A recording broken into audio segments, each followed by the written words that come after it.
उजियारपुर का इंडस्ट्रियलाइजेशन बचा हुआ है, औद्योगिकरण।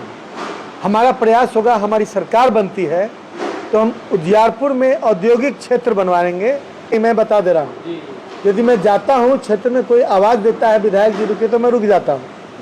यदि कुछ बात कहनी होती है, कुछ नाराज़गी होती है तो नाराज़गी भी व्यक्त कर देते हैं और मैं सहर्ष सुनता हूँ, मुस्कुराता हूँ, हाथ जोड़कर फिर वहाँ से विदा लेता हूँ। ये आशीर्वाद है मेरे लिए। मेरे लिए यह कोई आरोप नहीं है, प्रत्यारोप नहीं है, मेरे लिए आशीर्वाद है। प्रजातंत्र में जनता मालिक है और जनता जो चाहे वो करे, हम उनके साथ हैं, हम उनके साथ हैं और जनता के प्रति हमारा अपार श्रद्धा है।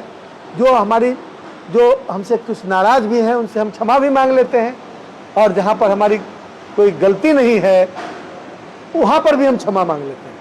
सर, एक सवाल है कि अगले 5 वर्षों के लिए अगर उजियारपुर की जनता आपको चुनती है, मौका देती है, तो उजियारपुर में क्या ऐसा कार्य बचा हुआ है जो आप पूरा करेंगे? उजियारपुर का इंडस्ट्रियलाइजेशन बचा हुआ है, औद्योगिकरण। हमारा प्रयास होगा, हमारी सरकार बनती है तो हम उजियारपुर में औद्योगिक क्षेत्र बनवाएंगे और यहाँ पर प्लग एंड प्ले बेतिया में बनाया गया था। हम लोग उस समय सरकार में थे। उसमें कोरोना काल में जो बाहर से लोग, हुनर वाले लोग आए थे, उन लोग को इकट्ठा करके उनको लोन देके एक बहुत अच्छा इंडस्ट्रियल स्मॉल इंडस्ट्री का कम्प्लेक्स बनाया गया था। हम उसको उजियारपुर की धरती पर उतारना चाहेंगे ताकि बड़ी संख्या में जो लोग पलायन करते हैं, मैं आपको बता दूं कि कोरोना काल में 1000 लोग जो कहीं ना कहीं फंसे हुए थे, उनको निकलवाने में, वहाँ से मंगवाने में और उनको सहायता करने में हम लोग काफ़ी आगे बढ़कर हम लोगों ने काम किया। वो लोग आज भी जुड़े हुए हैं और उन लोगों का फ़ोन आते रहता है। हम चाहते हैं कि बिहार में पलायन रुके और तेजस्वी प्रसाद यादव जी ने अपने मैंने घोषणा की है कि बिहार में जब हमारी सरकार बनेगी तो यहाँ पर उद्योग लगेंगे, हम उसका एक हिस्सा उजियारपुर में भी लगे, इसका हम प्रयास करेंगे।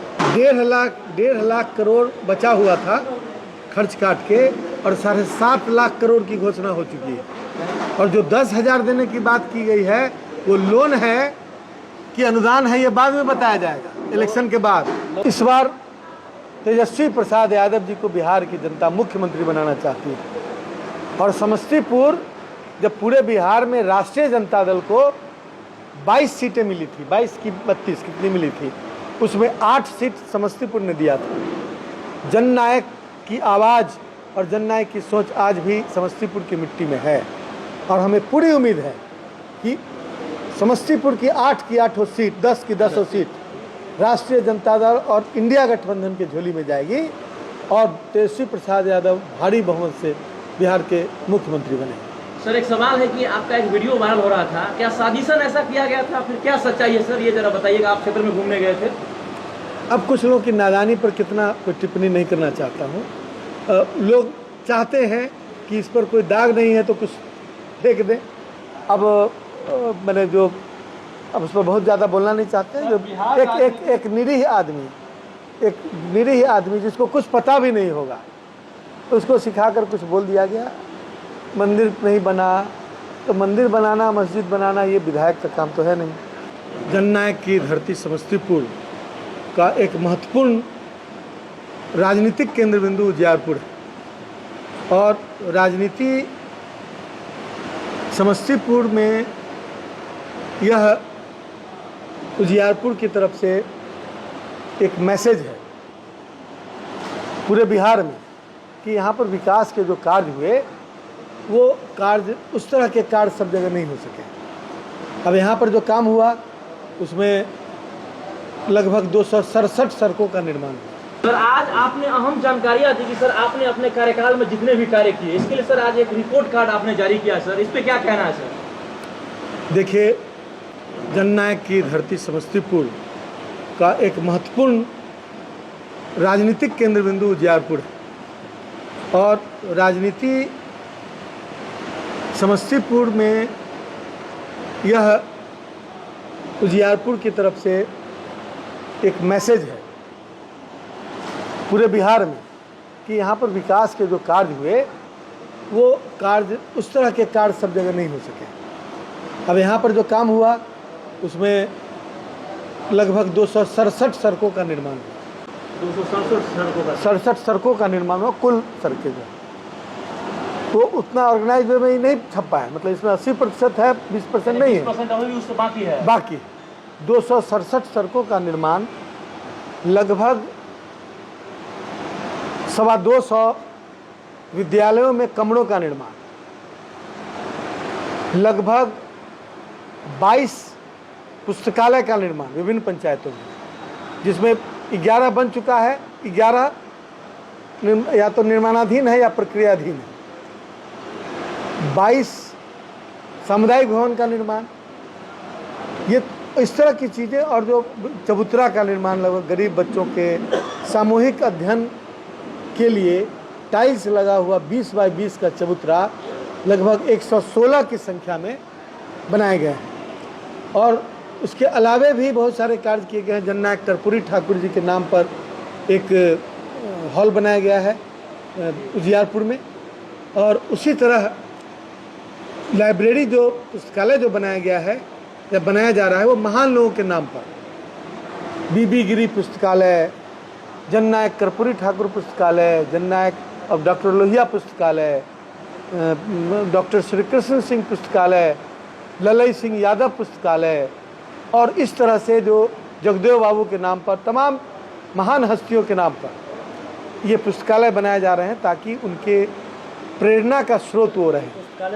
और पुस्तकालय मतलब पुस्तकालय मतलब सिर्फ भवन नहीं, पुस्तकालय जो बनाए जा रहे हैं उसमें 5 पुस्तकालय में अभी टेबल, कुर्सी, अलमीरा, कुछ हद तक किताब, टाइल्स लगा हुआ फ्लोर, ऊपर पंखा, ये तमाम चीज़ों से फर्निश किया गया है उसको। और उतना ही नहीं, और इसमें स्थानीय स्तर का एक प्रबंध समिति बना दिया गया है।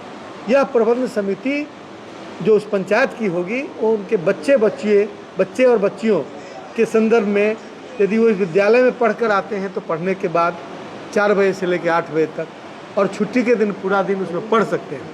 उसमें मैगजीन होगा, उसमें अखबार होगा, और विभिन्न तरह की सुविधाएं भविष्य में लाई जाएगी। उसके अलावा भविष्य की योजना है कि हर पंचायत में एक पुस्तकालय निश्चित रूप से बनेगा, और उस पुस्तकालय के साथ साथ एक कमरा बनेगा, जिस कमरे में बेरोजगार नौजवानों के रोजगार, मतलब नौकरी के लिए जो परीक्षा की तैयारी करते हैं, उसके लिए उनको ग्रुप डिस्कशन के लिए सारे फर्नीचर और सुविधाओं की व्यवस्था होगी। उसमें कंप्यूटर भी लगाए जाएंगे, ताकि नौजवान उसमें जाकर और अपना फॉर्म भर सके, ऑनलाइन फॉर्म जो होता है वहाँ पर भर सके, और अपनी तैयारी ग्रुप डिस्कशन के क्रम में करेंगे, और उनको कोर्स मटेरियल मुहैया कराया जाएगा। ये तमाम चीज़ों की तैयारी मैंने होगी भविष्य में। लेकिन अभी जो हमारा पुस्तकालय है उसमें 11 पुस्तकालय बनकर तैयार है, 5 पुस्तकालय में मैनेजिंग कमेटी बन गई है, बाकी सब में एक आध सप्ताह में बन जाएगी।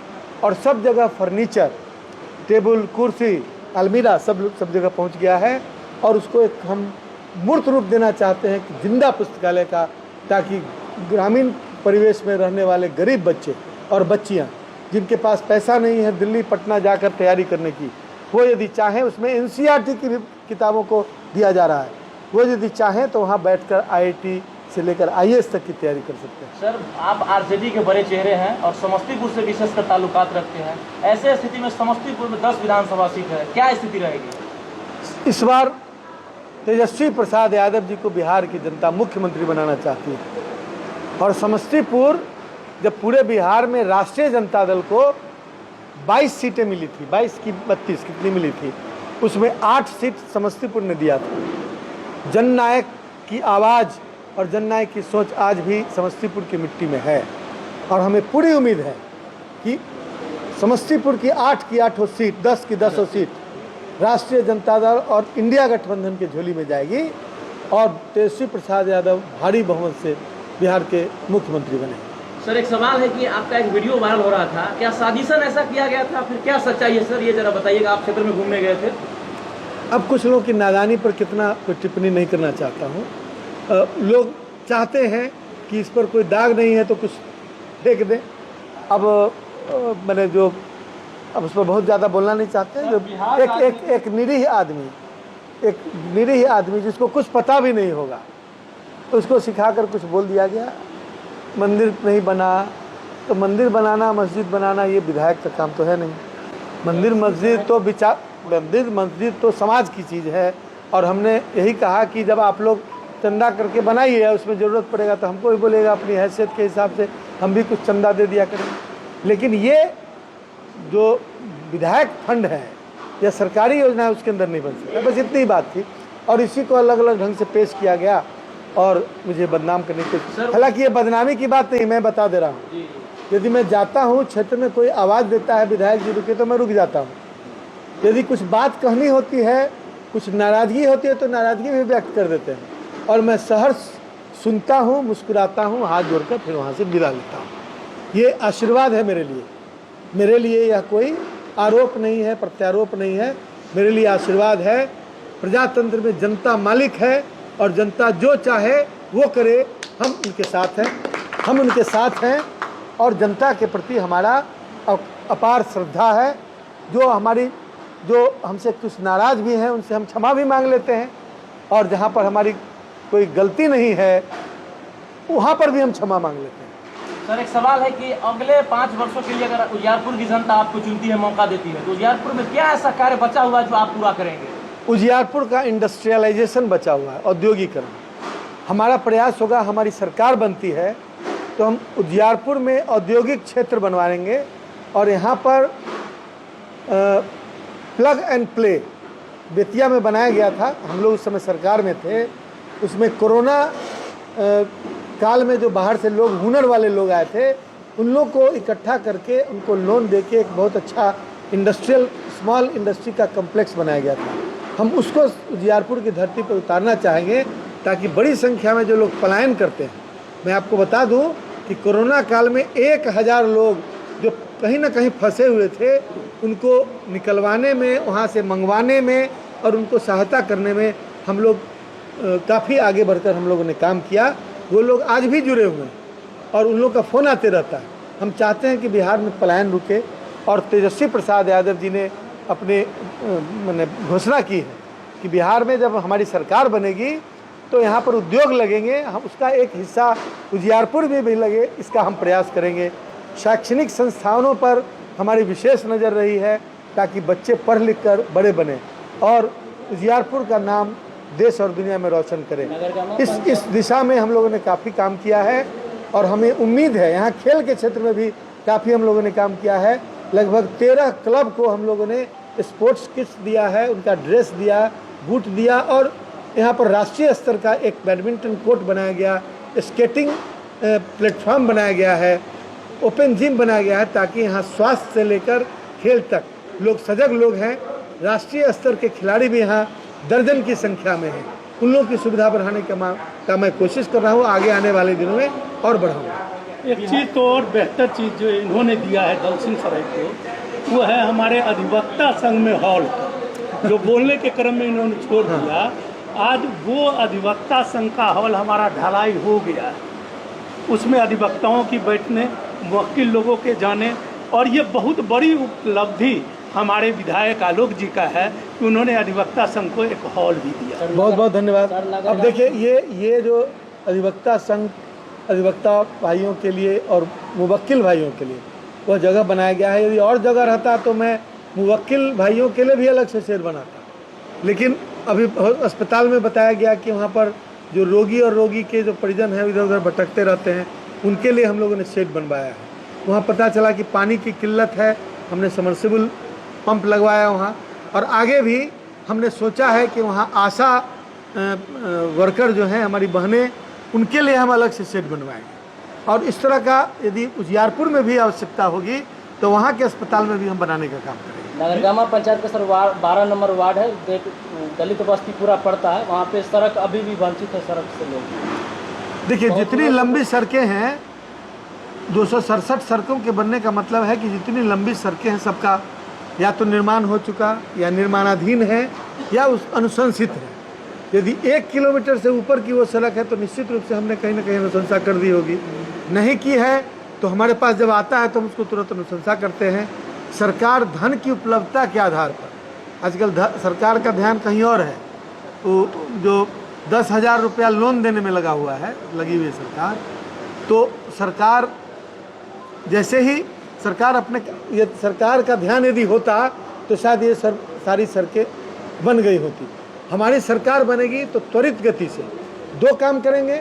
एक तो जो रोड बचा हुआ है वो बनवाएंगे, दूसरी तरफ जो 100 से अधिक की आबादी जो गांव में बसती है और उसके लिए सड़क नहीं है, सड़क मालिक महाजनों का है, तो उस सड़क की ज़मीन को सतत लीज पर लेकर और हम उसका निर्माण करवाएंगे। मुजियारपुर के एक पत्रकार है सर, सोशल मीडिया हैंडल है, हमारे पास पीने के लिए चापाकल है। हमने बहुत सारा आवेदन दिया लेकिन हमें अभी तक चापाकल नहीं। चापाकल की तमाम योजनाएं जो हैं नल जल योजना में सरकार ने शामिल कर दिया है। फिर भी विशेष परिस्थिति में हम कहीं कहीं आवश्यकता पड़ने पर चापाकल, जहां पर बाढ़ का समय हो, सुखाड़ का समय हो, अगलगी हो, तो ऐसे जगह पर हम उपलब्ध कराने का प्रयास करते हैं। बिहार राजनीति में तापमान जो है बढ़ रहे हैं, ऐसे तापमान में शब्द चयन का भी तापमान बढ़ गया। ससुरा जैसे शब्दों को कुछ क्यों देते हैं? अब देखिए, उन चीज़ों पर हम टिप्पणी नहीं करना चाहते हैं। मुख्यमंत्री जी के प्रति हमारी सहानुभूति है, मैं उनके मंत्रिमंडल में रहा हूँ। अब यदि किसी का स्वास्थ्य खराब है तो उस पर हम कोई उपहास उसका नहीं करना चाहते। धन्यवाद सर। चुनावी साल है सर, एक सवाल, अंतिम सवाल। चुनावी साल है, मुख्यमंत्री जी लगातार घोषणा पे घोषणा किए जा रहे हैं, ऐसे में तो महागठबंधन के लिए खतरे की घंटी हो सकती है सर। 1.5 लाख करोड़ बचा हुआ था खर्च काट के, और 7.5 लाख करोड़ की घोषणा हो चुकी है। और जो 10,000 देने की बात की गई है वो लोन है कि अनुदान है, ये बाद में बताया जाएगा इलेक्शन के बाद।